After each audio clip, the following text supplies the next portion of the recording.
What's going on, guys? My name is Josh Settlage. I am the BJJ Strength Coach, and welcome to episode 4 of the Strength Matrix podcast.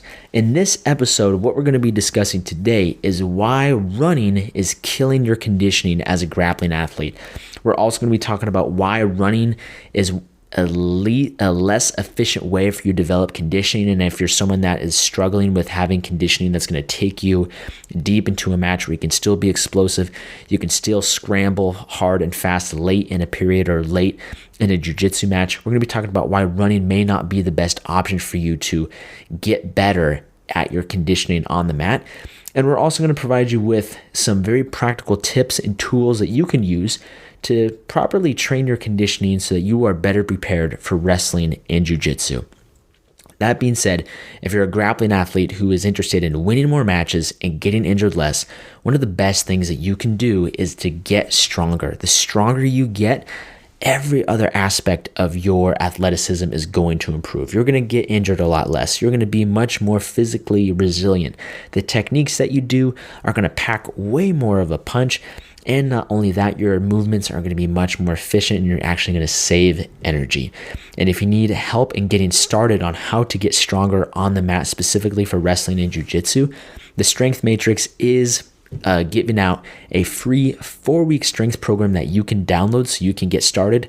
If you've ever gone to the gym and you're thinking like, man, like I do jiu-jitsu, I'm a blue belt, I've been training for a couple years now, and I know I need to get stronger because I don't want to get injured, but I just don't know what the heck to do at the gym. I got you, dog. You're all good. I have a free 4-week strength program that I'd love to send you on behalf of the Strength Matrix. All you got to do is just click the link in the description of this podcast episode. You'll be able to download that for free. There's no strings attached. You can just download it, be on your way, enjoy yourself, start building more muscle, start getting jacked, start getting strong so you can enhance your overall grappling performance so you can ultimately win more matches and get injured less. Without further ado, let's go ahead and dive right into this podcast episode. So, why is conditioning important for grapplers? If you're a grappling athlete, you already know that conditioning is a big component. Your very first day at jiu-jitsu may have been a rude awakening because you're like, man, like I'm in decent shape, I'm pretty healthy, you know, and you do one live round of jiu-jitsu and you are absolutely exhausted. You're like, I have never felt this tired before. I do not understand what is going on. And if maybe you're a wrestler and you had that similar experience with wrestling where you're like, man, I only wrestled for 6 minutes and I'm the most exhausted I've ever been in my entire life. This is crazy. What is going on? If you've ever experienced that, you already have a firsthand account of understanding why conditioning is so important for grappling athletes. Now, one of the best movies that was ever created is The Karate Kid 3. And in that movie, Daniel LaRusso, he goes and he trains with Terry Silver.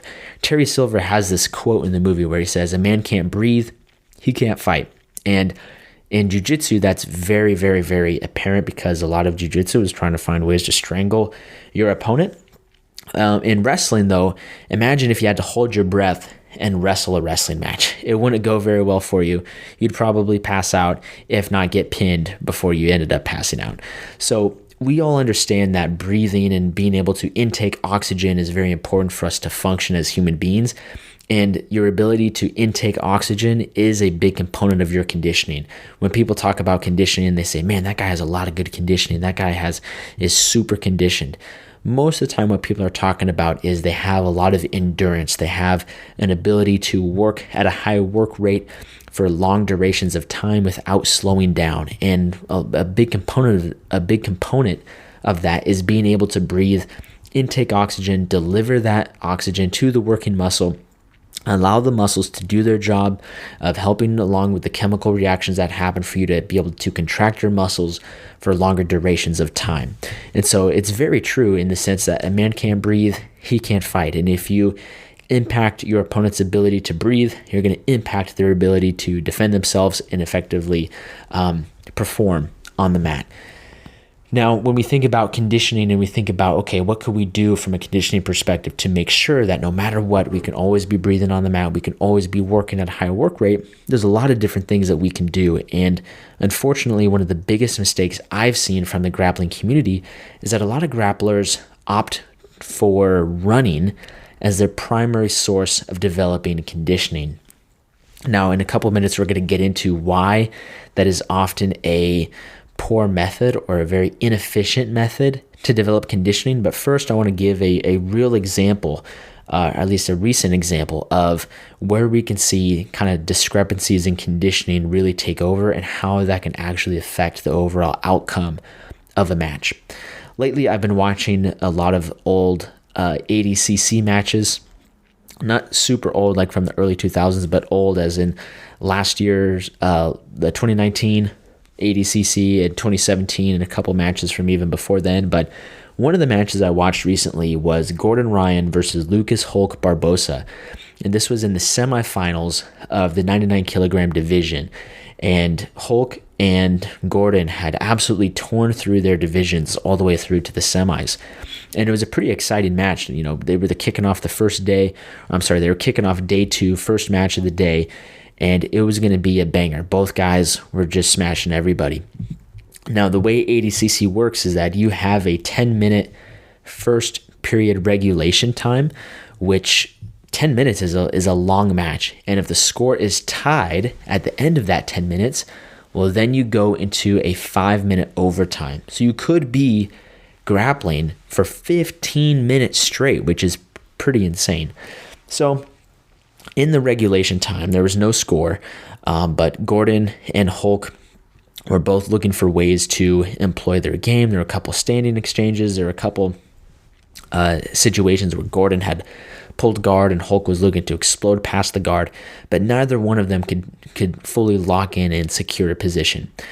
After the first regulation period of 10 minutes, you could see and notice that Hulk was starting to feel fatigued and experience lots of fatigue.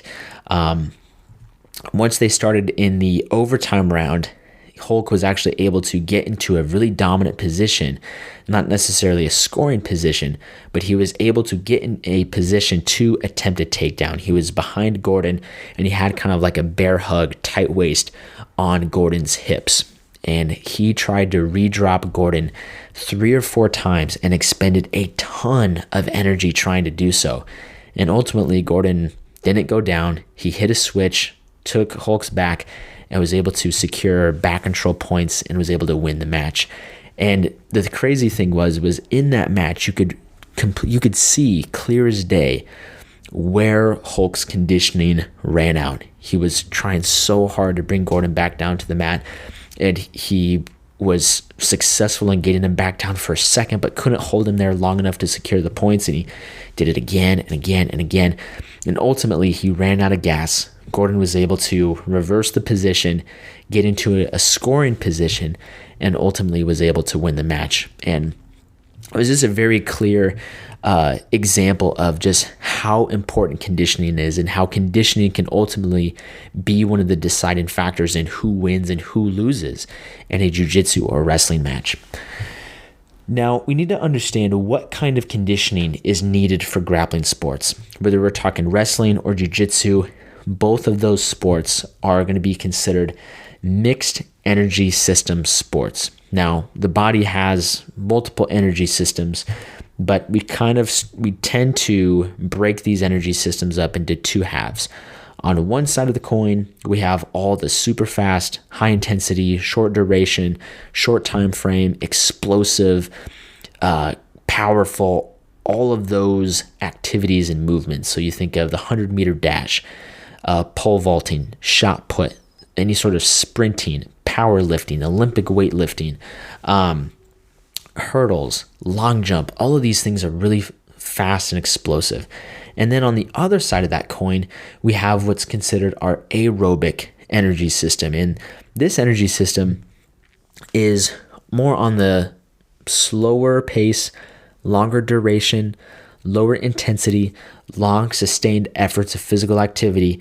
These are going to be more aligned with running a marathon, mountain biking, even running a mile, which some people can run some really freaking fast miles, but it's still considered one of those aerobic conditioning activities.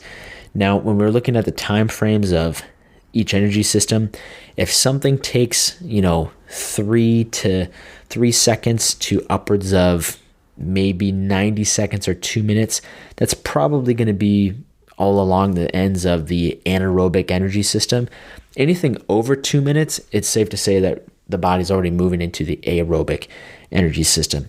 And when we look at grappling sports, well, most grappling matches, at least regulation, are going to be 5 minutes if you're a white belt, upwards of 10 minutes as a black belt, and then some tournaments have even longer overtime. So as a black belt, you could be competing for 15, 20, even 40 minutes.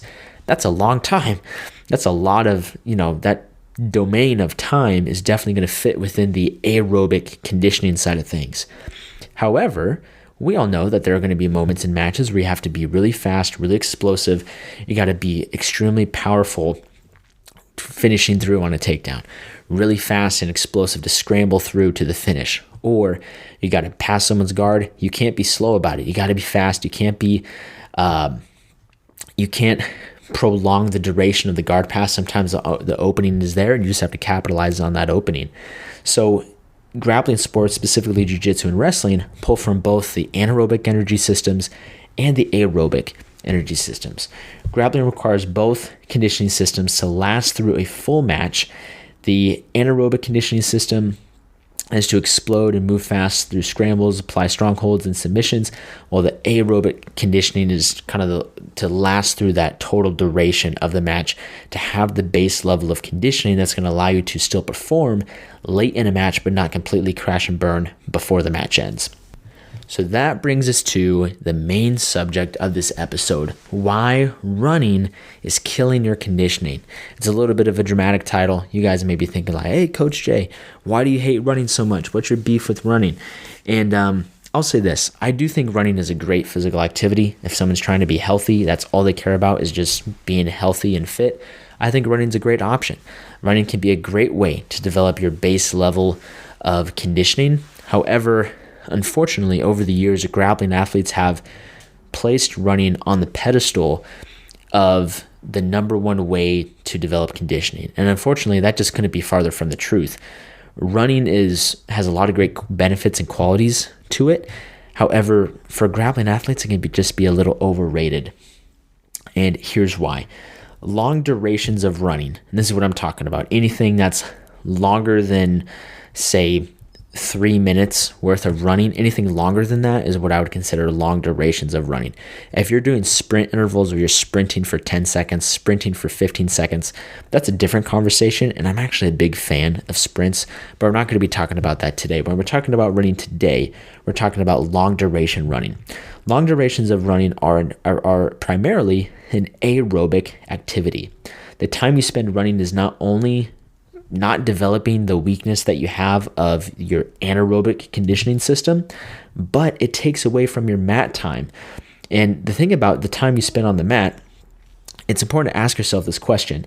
If you wanted to improve your base level of aerobic conditioning, and you could only pick between going for a 60-minute run or spending 60 minutes doing some drilling and technique work, which would you choose? You'd probably choose the drilling and the technique work, right? And it's important to recognize that the time you spend on the mat, all the time you're learning new techniques, all the time you're drilling those new techniques, those are primarily aerobic activities. And if you're doing jiu-jitsu 3-4 times a week, that means they're already getting in 3 or 4 sessions that are aerobic in nature and have a large aerobic focus to them. So to spend more time on top of that, further developing your aerobic energy system or your aerobic conditioning, yeah, it's helpful, but you already get so much of that time or so much of that work for the aerobic conditioning done on the mat. So it would be a better use of your time if you focused on your weaknesses, which, because you don't get a lot of anaerobic conditioning on the mat, that's where we need to highlight, and that's where we need to focus on a couple of these specific training methods so that you can bring up that weakness. The more jiu-jitsu that you do and the more classes that you go to, all of those things are going to contribute to your ability to increase your aerobic base of conditioning. However, I've talked to so many athletes that tell me all the time, they're like, Coach, I don't know what's wrong with my conditioning. I never take rounds off. I go to 4 classes a week, 5 classes a week, 6 classes a week. However, when I actually go out to compete, I always get gassed out. I don't understand. I could roll 6 rounds for 6 minutes apiece, back to back to back, no breaks, but I roll 1 round at a tournament and I start gassing out. And this is where we start to run into the issue, is because these athletes have built a really large aerobic base of conditioning, which is awesome, but they aren't often focusing enough on the anaerobic side of things, the short, high intensity, fast, explosive, short duration types of conditioning that are actually going to help them be able to be explosive and be powerful and could blast through someone's guard, could scramble through to the finish on a takedown. They're not focusing enough time developing that side of the equation. They've done a great job developing the aerobic conditioning, but now we need to shift and focus on developing the anaerobic conditioning. And so when we talk about running, again, running just isn't the most efficient use of your time because you're kind of doing extra work for something that you're already proficient in. If you're grappling and training jiu-jitsu 3 to 4 days per week, and you're not taking too many rounds off during live training, it's safe to say you have a decent base of aerobic conditioning. So then to spend more time focusing on aerobic conditioning, you're still missing out on kind of a big glaring weakness, which is going to be the anaerobic conditioning. On top of that, most grappling athletes that I've seen are not technically proficient in running and or have some type of mobility restriction, muscular imbalance, and that can cause a lot of poor technique when they run. And if you're running with poor technique or you have a muscular imbalance, you have some sort of mobility restriction, unfortunately, that's going to highly increase your overall risk of injury. Now, if you're increasing your risk of injury, that's never good. We talk about this all the time on this podcast. And that constant work and stress on the body in these poor positions while you're running could lead to things like knee tendonitis, shin splints, foot and ankle problems, and can just cause a host of issues that are going to be troublesome for you in your jiu-jitsu and wrestling journey. Your aerobic conditioning training happens primarily during your skills training on the mat. BJJ and wrestling practices are about 1 hour to 2 hours long. Technique drilling is low intensity, longer duration. Live training and live sparring is definitely higher intensity, but it still falls within that aerobic category of training because most of the time you're rolling for 5 minutes straight, 6 minutes straight.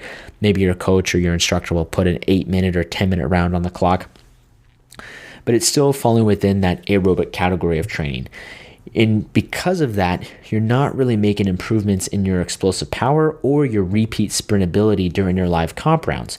You do make lots of improvements, however, to your aerobic base of conditioning. Now, we're going to highlight that point a little bit. We want to make improvements in our explosive power, and we definitely want to make improvements in our repeated sprint ability. And if you're able to carry that deep into a match where you have 90 seconds left, you're down by a couple points, you need a big takedown to win, you're able to have that repeated sprint ability that's going to allow you to shoot in on that takedown as powerfully, fast, and explosive, have enough energy to scramble through to the finish, have enough energy to hold and contract all those muscles as hard as possible to hold that landing position, that scoring position that's going to put those 2 points up or those 3 points up on the scoreboard for you. We want to have a good base of our repeated sprint ability. And when you're doing only live competition rounds, when you're only drilling technique and kind of just going through the motions of technique, you're not working on that anaerobic conditioning side of things. You're really only working on the aerobic side of things. Your anaerobic conditioning training happens during high intensity drilling sessions, which we'll talk about in a little bit, positional sparring, which again we'll talk about in a little bit, and short, high-intensity conditioning training specifically reserved for the gym. You can set up drilling parameters in your training to force repeated, fast, and explosive movements. One of my favorite ways to focus on anaerobic conditioning in jiu-jitsu or on the mat is going to do different drilling setups where one person may start in side control, one person starts on top, one person starts on bottom, and you set the timer for 30 seconds. The round is 30 seconds long, not very long at all. But the goal is to explode, and the top man is either looking to submit, the bottom man is either looking to escape or reestablish guard and throw up a submission, sweep, get to a dominant position. These are 30-second rounds, so they're really fast. They're super intense. You have to be really explosive and fast, and you can work at a really high work rate for 30 seconds. After those 30 seconds, you rest, have another round go in for about a minute, maybe 2 minutes, and then you hit it again.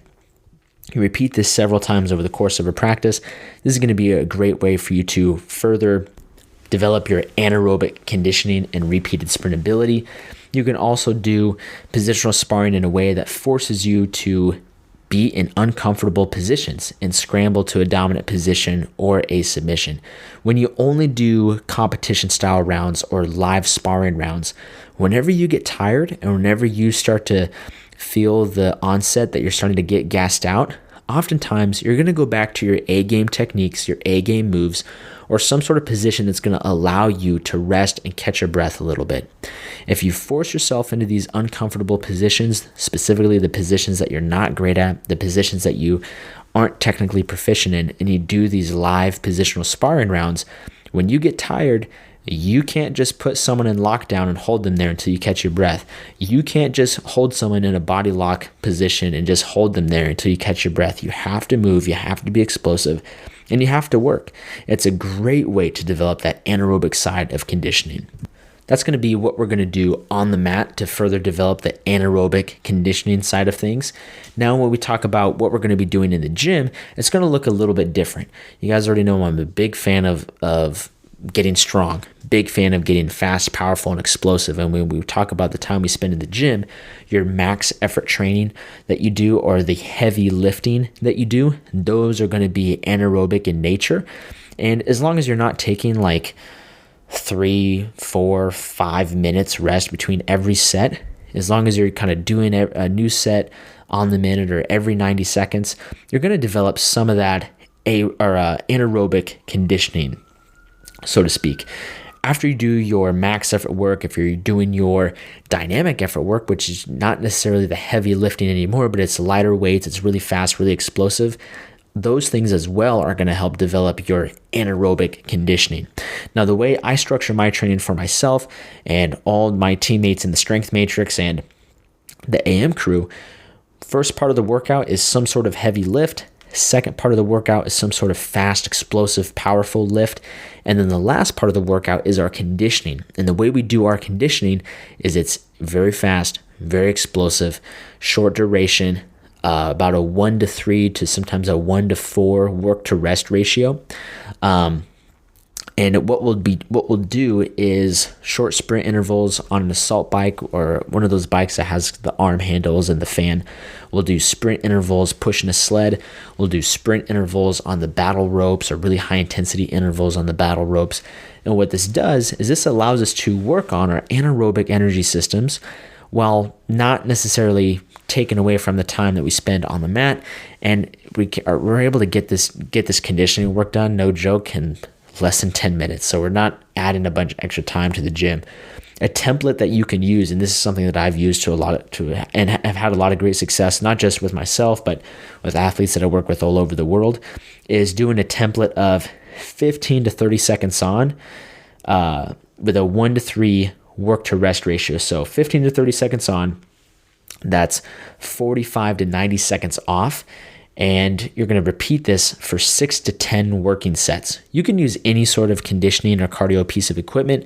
Some of my favorites are the assault bike, the Concept 2 rower, battle ropes. You could do sledgehammer on a tire. You could push a sled or a prowler. You could do the what's the thing with the ski erg machine where you're kind of simulating skiing. You can do an exercise bike. If you have a hill, oh my gosh, this is amazing. If you have a hill, doing hill sprints, 15-second hill sprints with 45 seconds rest is amazing. That is a great exercise. But this type of conditioning, what it allows us to do is to improve our repeated sprint ability, which is one of the most important things that we can develop for grappling sports.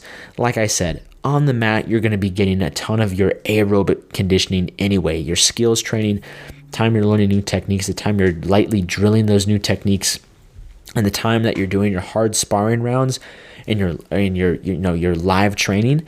that's going to be the bulk of your aerobic conditioning. So outside of jiu-jitsu or outside of wrestling, we don't really need more aerobic conditioning in the form of long duration running because we already get a ton of that already on the mat. What we want to focus on and how we want to be more efficient with our time is to focus on bringing up our anaerobic conditioning, doing things that are like short sprint intervals, lifting heavy, lifting fast and explosive. And that's where we're going to see the greatest gains in our anaerobic conditioning. So just to review, do I hate running? Do I think running is the devil? Do I think running is the worst thing ever? No, I don't. I do think it is highly overrated as a form of conditioning for grappling athletes. If you're a grappling athlete and you're looking to compete, remember, you're getting most of your aerobic training on the mat anyway. So if you're going to carve out an hour to further develop your conditioning off the mat, instead of spending time working on something that you're already doing on the mat, work on the opposite. Work on the stuff that you're not getting done on the mat. Work on those short sprint intervals, work on that anaerobic conditioning, and you'll find that you'll be able to make a lot of progress, make massive gains and massive improvements to your overall conditioning on the mat so you can have that gas tank that allows you to take your opponents into deep water so you can ultimately win more matches and get injured less.